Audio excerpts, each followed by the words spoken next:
and a very revered legal icon, Are Afe Babalola. You accused him of corrupting the Supreme Court. You accused him of libel.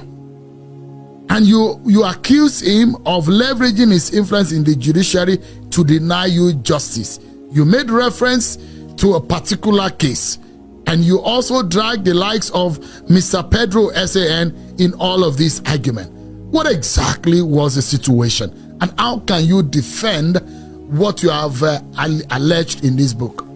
Like I have strived to explain, I am dealing with institutions and principalities within institutions. That I have had to deal with persons is by the way. They are collateral to my preoccupation. Now, anything I have said in relation to any one of them, I am perfectly happy to defend myself before any court of law, anywhere in the world. And the fact of the truth that I have told, they are all in the public space, they are in the public record, they are before the courts. I have not written this book to scandalize or to make money. In actual fact, every kobo derived from this book already pledged and donated to a foundation for autistic children. This is not for gain. But the truth is the truth is the truth, and it must be told without caring about names or reputations. If I have lied against persons, they are lawyers. As you said, Baba is the legal igu in Nigeria. They are the ones who planted the judiciary that we have today. And I know and they know what they did in the case under reference. And the facts of what they did, the malfeasance, is before the courts. They can't even, I don't even have to produce a single piece of paper. Everything is in the public space. But it seems that person so revered as Are Afe Babalola, yes, it looks that you are impugning that image, that reputation built over the years. And I'm asking you to substantiate. Tell Nigerians on this platform what exactly was the case. How did he deny you justice through the system? Sheon, Mr. Farotimi. I wrote a book deliberately setting out the facts. I have also been very deliberate in my presentation and speaking about the book since I wrote it, to make sure that nobody is able to say that I have written the book with the intention of scandalizing persons. When I said Are Afe Babalola denied me justice, I laid out the substance of my allegation in the book that I have written. If I begin to deal with the nuts and bolts of it on your podcast or in the press, that's why you've never seen me tweet any part of the allegation or speak about it publicly. I've put it in a book. That is deliberate. It will outlive me and them. It is not beer parlor talk. It is me putting my words in writing. It is indelible. Nobody can touch it again.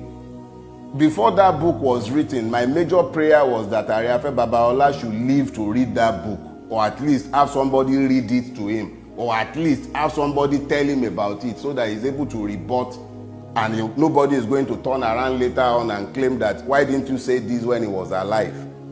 In actual fact, that was why I sued him in his lifetime, so that there would be a record that I challenged him with the facts when he was alive.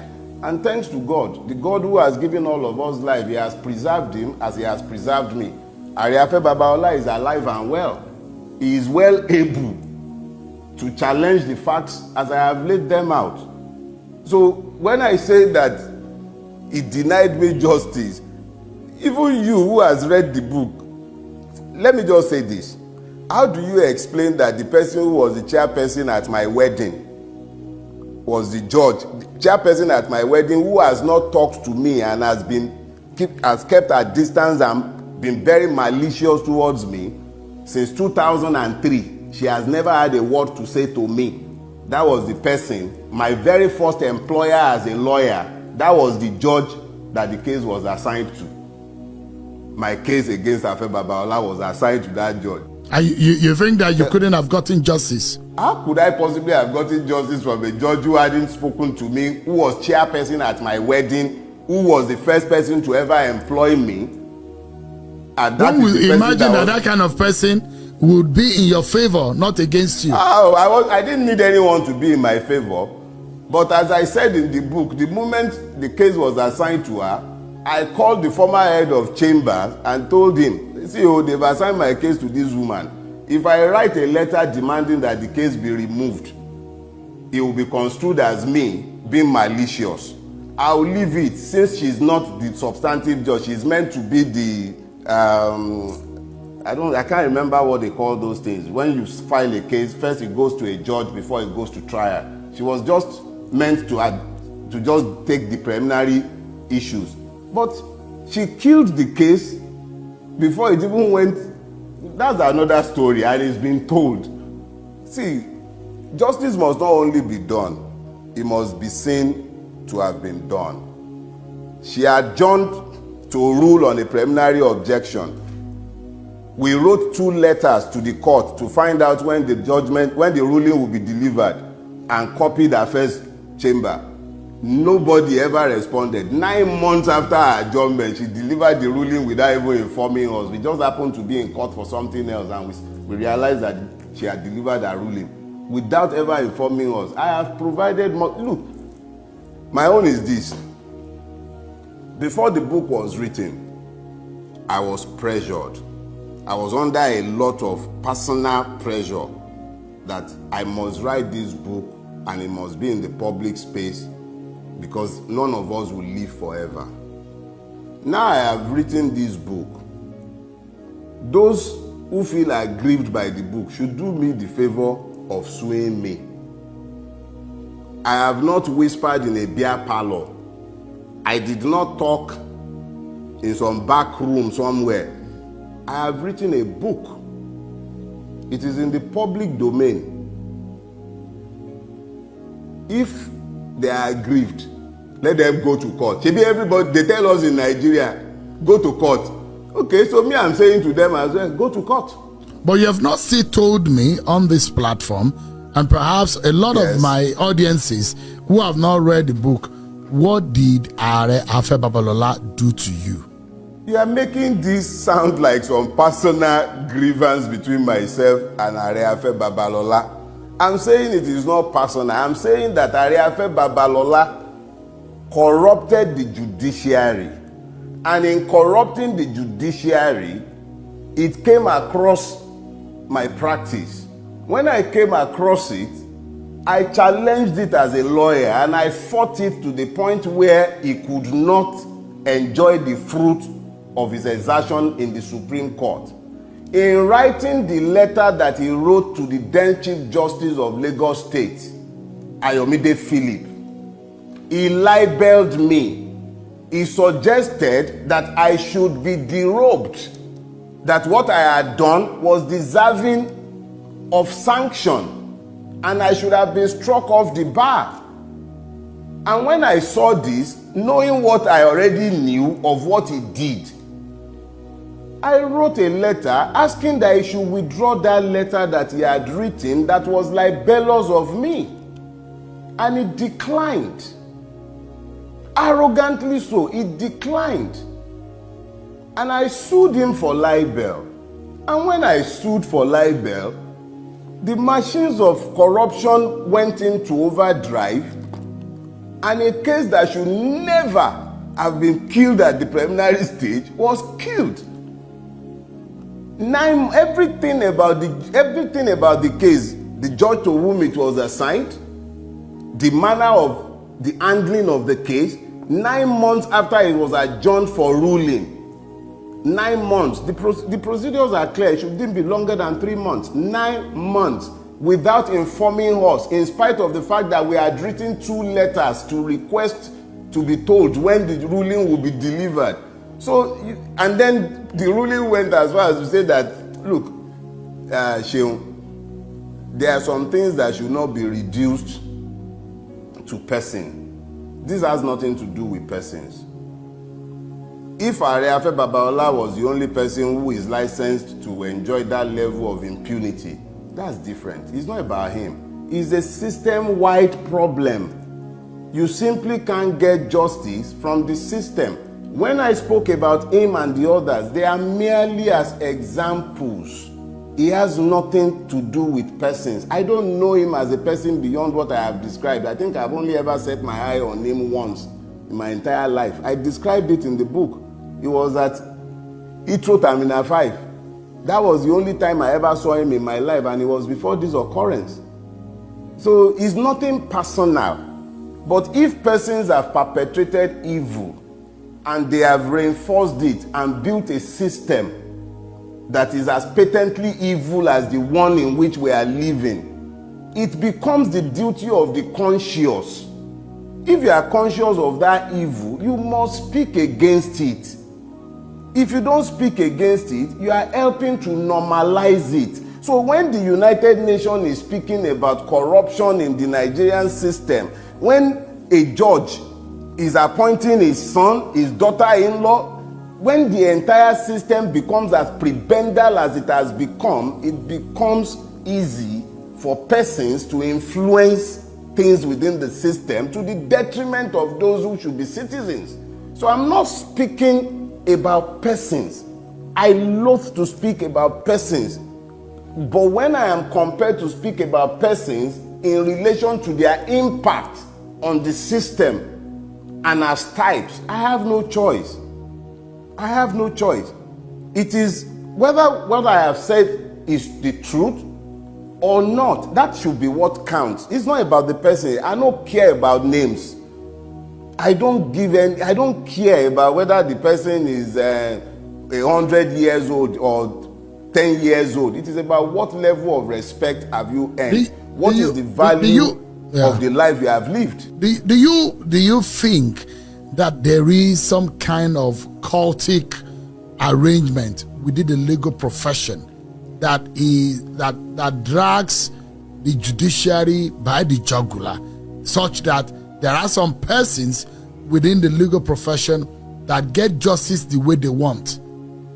Because in some of your explanation, it does look like there is a class of lawyers or a class of persons within the Nigerian legal practice that gets whatever they want in the courtrooms. The Nigerian judiciary is not different from any other aspect of our society. What you find is that, okay, look at Ariwola, for instance. A man is the Chief Justice of the Federation. He makes his son a judge of the Federal High Court. He makes his daughter-in-law a judge of the Federal Court of Federal Capital Territory. He makes his brother Auditor General, Auditor of the Nigerian Judicial Council. Another family member became a judge of the Court of Appeal. When you have these egregious abuses of the Judicial Code of Conduct, when families, when they have more or less turned judicial appointment into a family inheritance, when it is the girlfriends and wives of politicians that become judges and justices, what you find is a replication of what you have in the police, in the custom, and in every other aspect of our society. So it is not as if there is a special cult in the judiciary or at the bar. No, not necessarily. It's the same Nigerian factor of not holding people responsible for their actions, of a system that is not designed to enforce the rule of law. It is that same system that you are seeing at work in the judiciary. It is just that its effect on the judiciary is by far more ruinous than everywhere else, because the illusion of justice has been eroded. There is no longer any illusion that there is justice. Everybody now knows that you are not going to get justice from. How do you expect to get justice from a court that is constantly doing all kind of somersaults? So it's not about a court somewhere. If there is one, I'm unaware. But I do know that with every other Nigerian thing, when some people have conquered a space as though it were to be a territory, you then find a succession of their children, their friends, and assigns being placed in offices, and the person who has appointed you, to a very large extent in a prebenda system, gets to dictate what you do. So we've managed to evolve a judicial system that works to deliver justice to the poor and to the rich and powerful, but only judgment gets to the poor. So the poor will end up in prison, the poor will end up with the heavy end of the stick, but the rich, they get justice delivered faster. If an emir wants to sue now, he will sue and they will deliver judgment within 1 week. That's why you ended up with the madness in Kano. But if a poor man needs justice delivered quickly, he's still in court for the 4 years, like I have been in court for 4 years, and I'm not exactly poverty-ridden, and yet nobody has heard me. So what kind of judicial system have we built? So it's not about persons, it's not about court, it's a reflection of who we are as a society and what we have done to our justice delivery system. It's nothing to do with any court, it's our society. There was something you said which came out to me. You said Nigeria, I'm quoting you, Nigeria and its criminal justice system are one of the most violent injustices that I have ever seen coming out of that Supreme Court. Came from a panel on which this particular justice sat twice. I'm talking about Justice Ariwola. But a lot of encomium has been on him as he bows out. President Tinubu stated that he was selfless, hardworking, and dedicated. Don't you see that your opinion of the CJN or the retired CJN differs from that of the president or some section of the Nigerian public? When hagiographers presume to write history, they dress the subject in borrowed gowns, and then sometimes they steal crowns to wear for the subject. These people who are expressing all these opinions of Justice Kayode Ariwola and talking about how selfless he is. How selfless is he when he was appointing his son a judge of the Federal High Court against the clear provision of the Judicial Code of Conduct? How selfless was he when he was appointing his brother auditor of the National Judicial Council? So I'm not going to, like I said, it's not personal. So when they are busy eulogizing him and talking about how selfless he is, let them remember that the history on paper, the facts suggest the exact opposite of what they are saying. But like I said, I have nothing personal against Ariwola as a man. I don't know him. I've never seen him in my life. I've never met him. So whatever it is that they say he is, history will judge all of us eventually. History would decide whether a selfless man would appoint his son a judge, his daughter-in-law a judge, his brother auditor, another cousin justice of the Court of Appeal, under his watch as the Chief Justice of the Federation. So me, I'm not going to join issues with his judgment by history. I've written what I know of him, and that was what I found in coming across him as a public servant. Other than that, I don't know him as a person. I have merely given my account of what I know. Those who are busy dressing him in borrowed gowns, they can enjoy themselves. History will take those gowns off him in due course. Coincidentally, there was a matter in court with the former Minister of Finance, Kemi Adeosun, and it looked to me that this is yet another kind of frustration that you express in this book about the state of our justice system. How sad do you think this scenario for you based on how you express it in the book? Mike, I had a case. I was being tried before Justice Dada, and whilst I was there, two people were equally being tried by the EFCC before Justice Dada. The lady was trying to procure a visa to the United Kingdom, and she was trying to do this using forged documents. And the second accused, our co-accused, was the one who was more or less like the travel agent who provided the forged document. Whilst I was there, whilst my own case was also going on, this pair were convicted and sentenced to prison. It was the same week that they were sentenced to prison that the Kemi Adeosun story was breaking in the Nigerian press. And I was looking at this, in this same society, where somebody who was trying to escape the madness of Nigeria in her desperation, yes, not condoning criminality, in her desperation, she procured forged documents. The system, with the agency of the EFCC, ensured their imprisonment. But Kemi Adeosun, a minister of the Federal Republic of Nigeria, forged their own NYSC paper. What happened to her? Nothing. So for the poor, you have judgment. For the rich, you have impunity. So it's merely, again, like I said, it's not about persons. As you can see, I cannot even remember the name of the victims. They are without names. I just remember that it was another Nigerian, male and a female, and they were victims of the system. The same system that criminalized them, forced them into lives of criminality, was also very effective in ensuring that they were punished. But someone like Kemi Adeosun sat in the office of the Minister for Finance in this country, doing so with forged NYSC papers, and nothing happened to her. There is another story I told in there of a gentleman I went to law school with. He was convicted of a misdemeanor in his undergraduate years in the UK. The Council of Legal Education refused to call him to the bar. I don't know if they've called him to the bar now. But the same Council of Legal Education, the same Nigerian Judicial Council, he sat watching. Who has asked Justice Flora Azinge to name the senior advocate of Nigeria that was attempting to bribe her?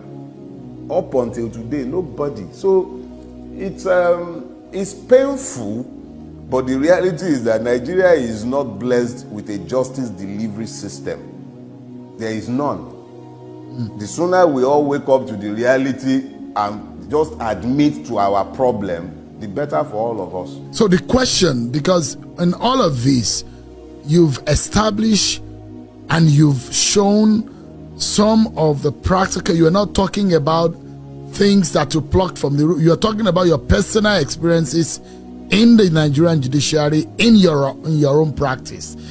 But it does look like a hopeless case for anyone seeking justice in the Nigerian judiciary. How do you think anyone can get justice? What are the hopes?